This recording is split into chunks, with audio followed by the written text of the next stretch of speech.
Salam puji nama Tuhan, kembali lagi bersama saya John Martin. Pada hari ini saya akan membagikan sedikit dari firman Tuhan. Sebelum itu mari kita bersatu dalam doa. Bapa, terima kasih atas segala berkat-Mu dalam kehidupan kami.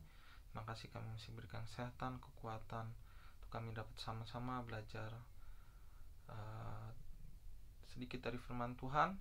Biarlah hamba-Mu ini hanya manusia biasa, tetapi Tuhan merapi hamba-Mu.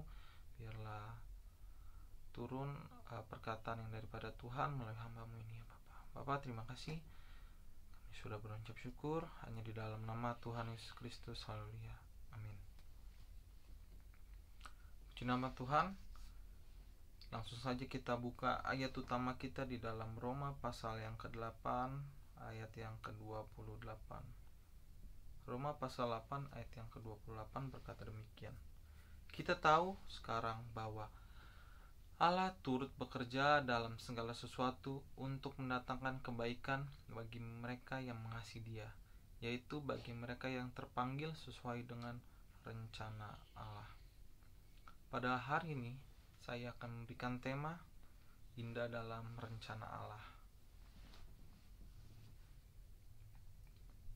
Kalau kita baca di ayat 28 tadi, kita tahu bahwa Allah turut bekerja dalam segala sesuatu untuk mendatangkan kebaikan. Artinya Tuhan itu sudah menyiapkan rencana yang indah bagi kita untuk mendatangkan kebaikan bagi diri kita sendiri.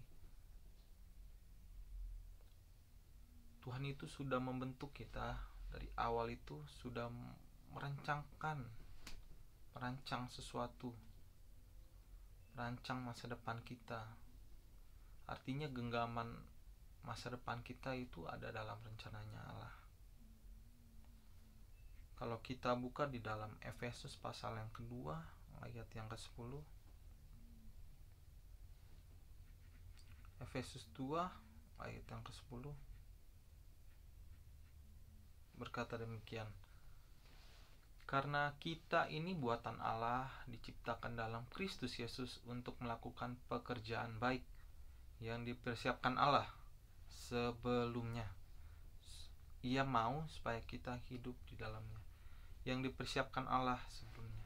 Artinya bahwa dari sebelum-sebelumnya kita lahir pun Allah sudah merancangkan sesuatu kebaikan untuk kita.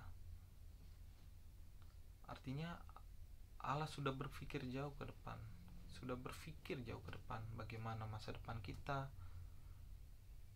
depannya. Allah itu sudah tahu. Artinya bahwa kita nggak usah khawatir kalau kita itu mengikuti dalam rencananya Allah. Sekarang pertanyaannya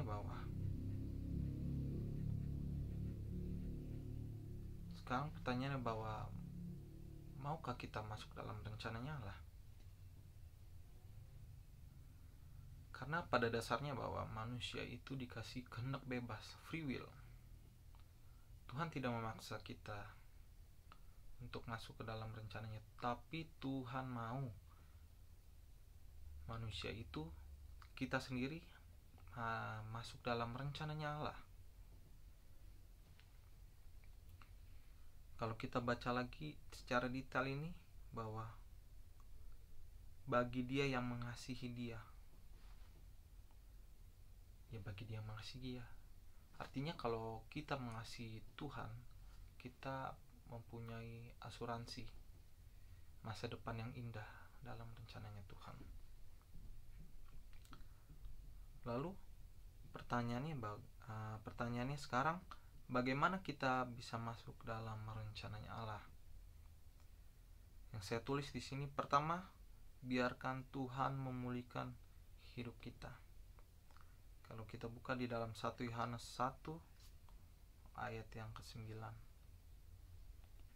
1 Yohanes 1 pasal 1 ayat yang ke-9.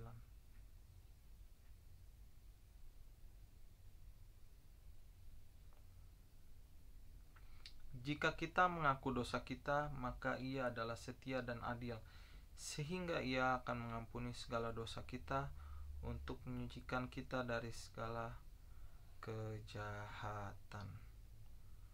Untuk kita masuk dalam rencana Allah itu, kita harus mengaku dosa dulu. dosa kita sama Tuhan.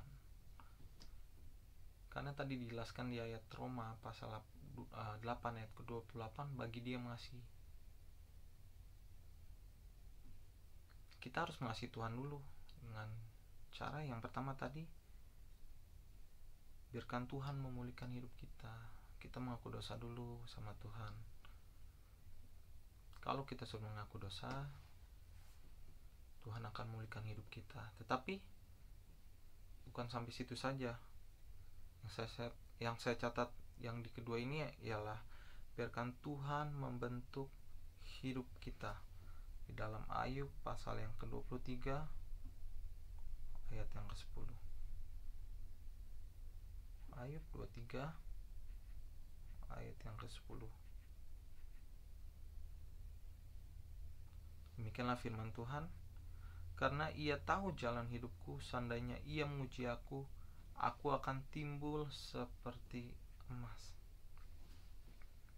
Kita tahu ya contohnya Ayub ketika ia diuji itu. Nah, demikian kita. Biarkan Tuhan itu membentuk hidup kita dulu seperti emas yang tadi dibicarakan. Harus murni dulu. Mungkin kalau kita tidak masuk dalam rencananya Allah, itu sangat pahit sekali nanti hidup kita. Makanya Tuhan itu sudah mempersiapkan yang terbaik bagi kehidupan kita. Yang kedua yang tadi saya bacakan adalah yang melalui ujian dan tantangan yang ada, kita itu dibentuk untuk tahan banting. Untuk masuk dalam rencananya Allah itu kita harus diuji dulu, ditahan banting dulu, apakah kita mengasihi dia atau tidak.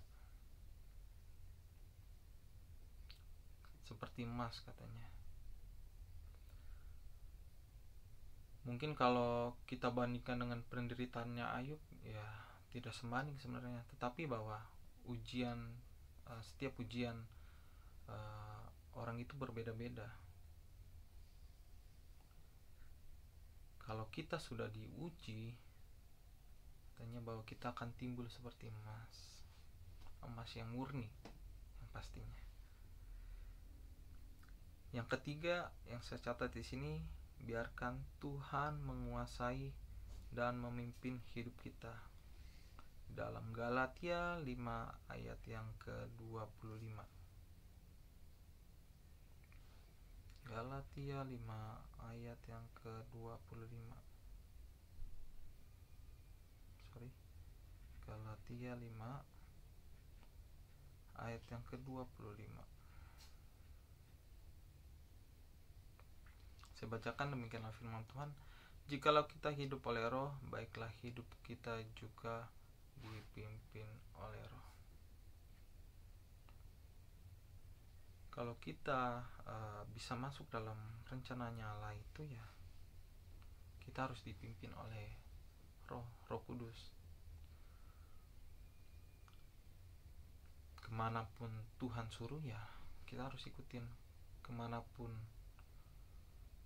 Tuhan mau kita di dalam pekerjaan kita, contoh kita mau bertindak seperti apa, kita harus minta pimpinan Roh Kudus dulu. Pimpinan Tuhan bagaimana ke depannya. Mungkin engkau mengalami masalah yang buruk, kau sedang mengalami rencana. Mungkin kau sudah berencana sedemikian rupa, tetapi kalau kita tidak masuk dalam rencananya Allah itu, semua akan sia-sia, akan buruk. Karena Tuhan itu sudah mempunyai rencana yang indah dalam kehidupan kita. Jadi kita gak usah khawatir akan masa depan kita. Kita gak usah khawatir bagaimana makan minum pakai kita. Tapi percayalah, pada hari ini Tuhan itu sudah ada rencana yang indah dalam kehidupan kita. Gak usah khawatir bagaimana makanmu, sandang pangan papanmu bagaimana. Jangan khawatir, Tuhan akan memelihara kehidupanmu, asal hidup kita mau dipimpin oleh Roh Kudus. Puji nama Tuhan. Firman Tuhan sampai di sini. Saya tidak panjangkan. Biarlah firman Tuhan ini dapat menguatkan kita untuk kita ada dalam rencana Tuhan, masuk dalam rencana Tuhan, maka semuanya akan indah. Puji nama Tuhan. Terima kasih. Sebelum itu, mari kita bersatu dalam doa. Bapa, terima kasih kepada hari ini kami sudah mendengarkan sedikit dari firman Tuhan. Biarlah Tuhan memimpin kehidupan kami kemanapun kami berada. Saat kami mengambil tindakan, Tuhan selalu ada. Tuhan selalu memimpin kehidupan kita. Biarlah Tuhan kami selalu taat ada dalam rencananya Tuhan. Kami mengikuti alurnya Tuhan kemanapun Kau mau ya Bapa. Bapa, terima kasih. Kami sudah berucap syukur. Biarlah semakin hari kami semakin maju di dalam Tuhan. Terima kasih Tuhan, kami sudah berucap syukur hanya di dalam nama Tuhan Yesus Kristus. Haleluya. Amin. Puji nama Tuhan. Terima kasih. Tuhan Yesus memberkati.